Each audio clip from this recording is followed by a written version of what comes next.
ओम शांति। थोड़ी देर के लिए हम परमात्मा को याद करेंगे। सारा ध्यान मस्तक पे लगाएं। मैं एक छोटा सा अति सूक्ष्म ज्योतिर्बिंदु सितारा हूँ। मैं आत्मा शांत स्वरूप हूँ।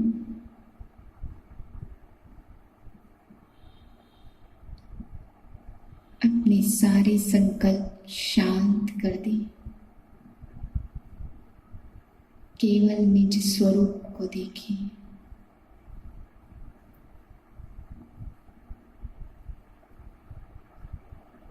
मैं आत्मा मस्तक पे विराजमान इन कानों से बाबा के महावाक्य सुनती हूँ। मेरा मन स्वच्छ और साफ है।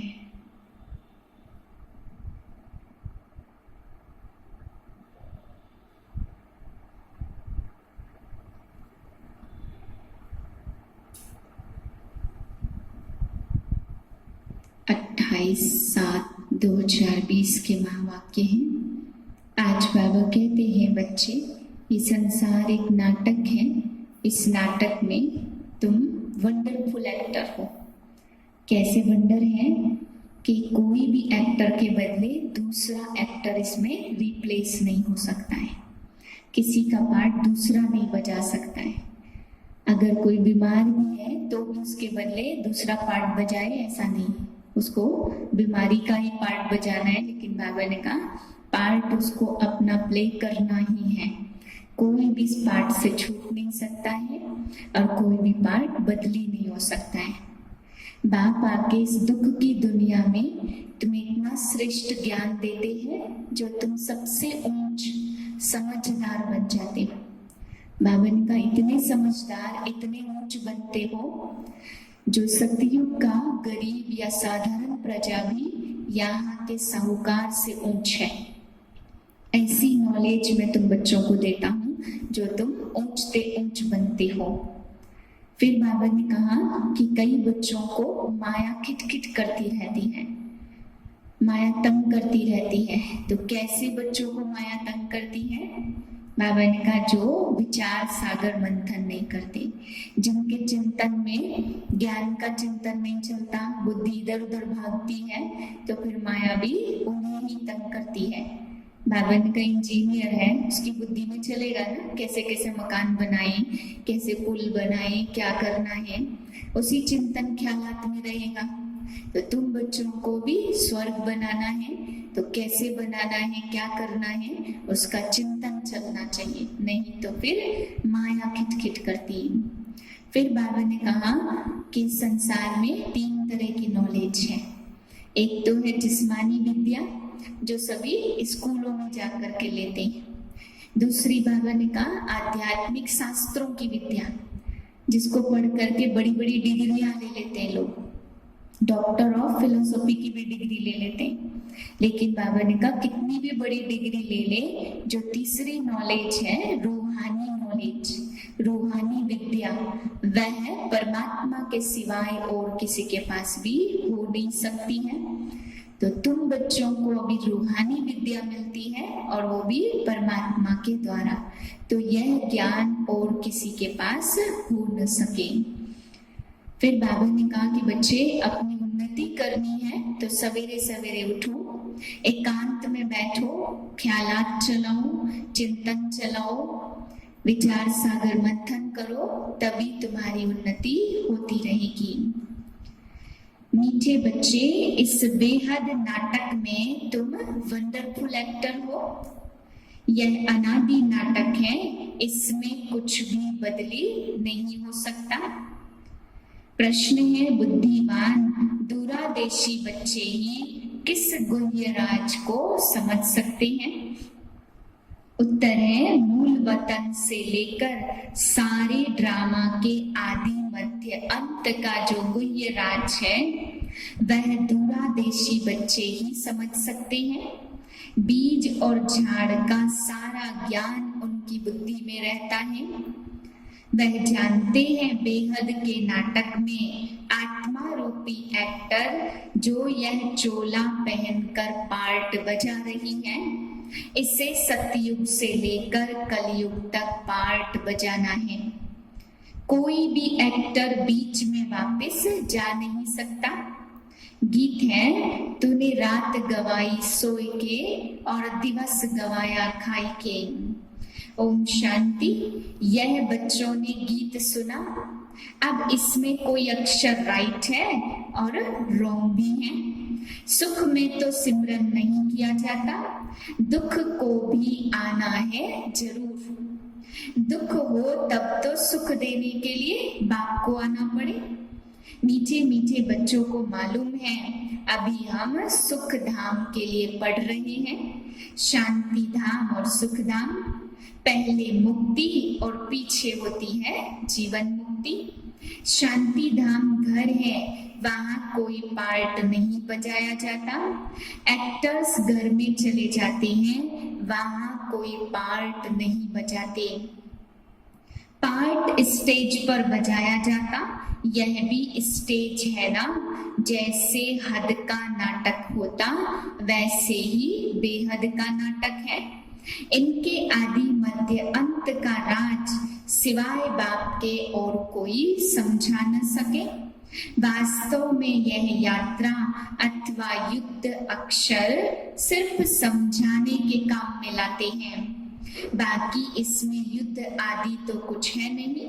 यात्रा भी अक्षर है, बाकी है तो याद करते करते पावन बन जाएंगे। यह यात्रा पूरी भी यहाँ ही होगी, कहाँ जाना नहीं है। बच्चों को समझाया जाता पावन बनकर अपने घर जाना है। तुम जानते हो 84 का चक्र पूरा होता है, तमो प्रधान से सतो प्रधान बनना है। यह जमीन थोड़ी बदलेगी, तुम आत्माएं बदलते हो।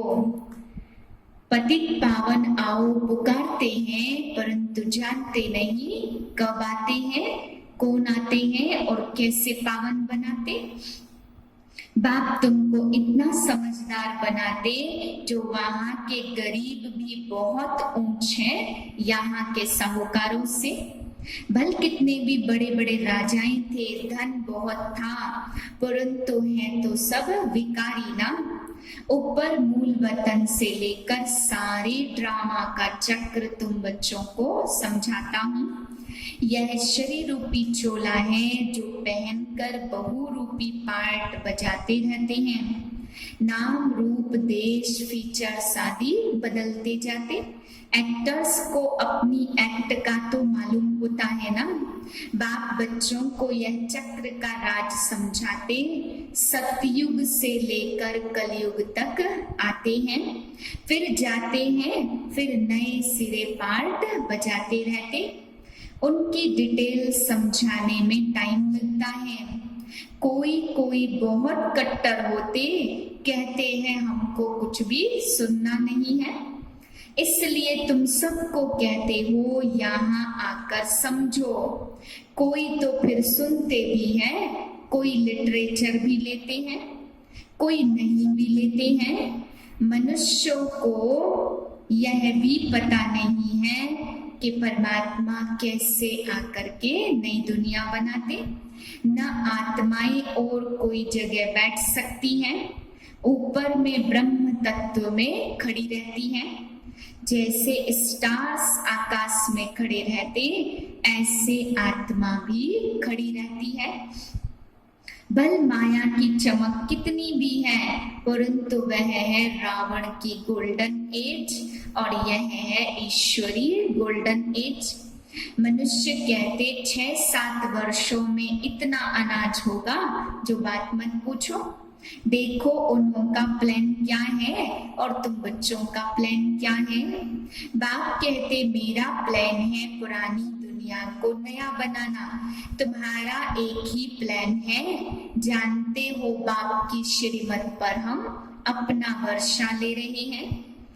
बाप हिंदी में समझाते रहते, संस्कृत बाप नहीं बोलते हैं। भाषाएं तो ढेर है ना, इंटरप्रेटर भी होते हैं जो सुनकर फिर सुनाते। हिंदी और इंग्लिश तो बहुत जानते हैं, पढ़ते हैं, बाकी माताएं घर में रहने वाली इतना नहीं पढ़ती हैं। आजकल विलायत में अंग्रेजी सीखते हैं तो फिर यहाँ आने से ही इंग्लिश बोलते रहते हैं। हिंदी बोल ही नहीं सकते, घर में आते हैं तो माँ से भी इंग्लिश में बात करने लग पड़ते। वह बेचारी मूझ जाती, हम क्या जाने इंग्लिश में। फिर उनको टूटी फूटी हिंदी सीखनी पड़े। सतयुग में तो एक राज्य एक भाषा थी।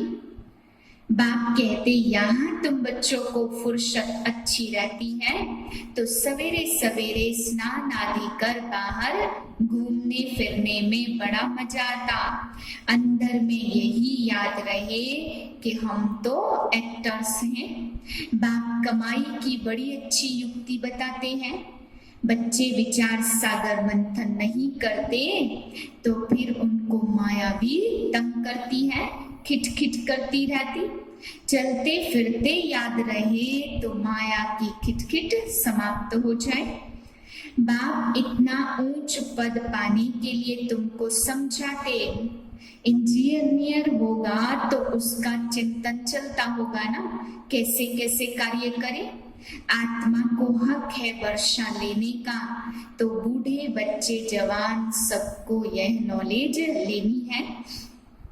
तुम्हारी यह है आध्यात्मिक विद्या, यह तुमको बाप पढ़ाते। उन स्कूलों में मिलती जिस्मानी विद्या, वह फिर है शास्त्रों की विद्या। इसको कहा जाता स्पिरिचुअल रूहानी नॉलेज। यह विद्या जिस्मानी कॉलेज में पढ़ाते, दूसरी विद्या शास्त्रों की और तीसरी है रूहानी। वह भल कितने भी बड़े बड़े डॉक्टर ऑफ फिलोसॉफी हैं, परंतु उनके पास भी शास्त्रों की ही बातें हैं। यह नॉलेज किसी के पास हो न सके। बाप की महिमा है शांति का सागर, प्रेम का सागर। कृष्ण की महिमा बिल्कुल अलग है। गुण अवगुण मनुष्य में होते हैं जो बोलते रहते हैं। बाप की महिमा को भी यथार्थ रीति तुम जानते हो। वह तो सिर्फ तोते माफिक गाते, अर्थ तो कुछ भी नहीं समझते हैं। तो बच्चों को बाबा राय देते, अपनी उन्नति कैसे करो। तुमको पवित्र बनना है, नहीं तो पिछाड़ी में आएंगे, फिर क्या सुख पाएंगे। भक्ति जास्ती नहीं की होगी तो आएंगे भी नहीं। समझ जाएंगे यह इतना उठाने वाला नहीं है। समझ तो सकते हैं ना, बहुत मेहनत करते फिर भी कोई बिरले निकलते हैं, लेकिन थकना नहीं है। मेहनत तो करनी है, मेहनत बिगर कुछ भी मिलता थोड़ी है। प्रजा तो बनती रहती। बाप बच्चों को उन्नति के लिए युक्ति बताते। बच्चे अपनी उन्नति करनी है तो सवेरे सवेरे स्नान आदि कर एकांत में चक्र लगाओ व बैठ जाओ। तंदुरुस्ती के लिए पैदल करना भी अच्छा है। बाबा भी याद पड़ेगा और ड्रामा का राज भी बुद्धि में रहेगा। कितनी कमाई है, यह है सच्ची कमाई। वह कमाई पूरी हुई, फिर इस कमाई का चिंतन करो। डिफिकल्ट कुछ भी नहीं है। बाबा का देखा हुआ है, सारी जीवन कहानी लिखते। इतने बजे उठा, यह किया, समझते हैं पिछाड़ी वाले पढ़कर सीखेंगे। बच्चों के लिए लिखते हैं, फिर घर भी ऐसे अच्छे स्वभाव के होते हैं। अभी तुम बच्चों को पुरुषार्थ कर सतो प्रधान बनना है। सतो प्रधान दुनिया का फिर से राज्य लेना है।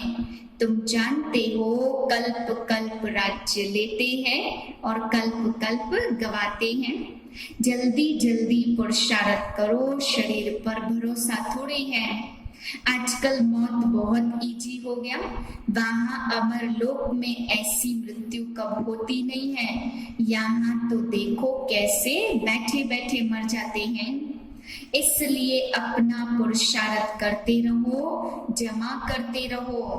अच्छा, मीठे मीठे सिकिलदे बच्चों प्रति माता पिता बाप दादा का याद प्यार गुड मॉर्निंग। रूहानी बाप की रूहानी बच्चों को नमस्ते।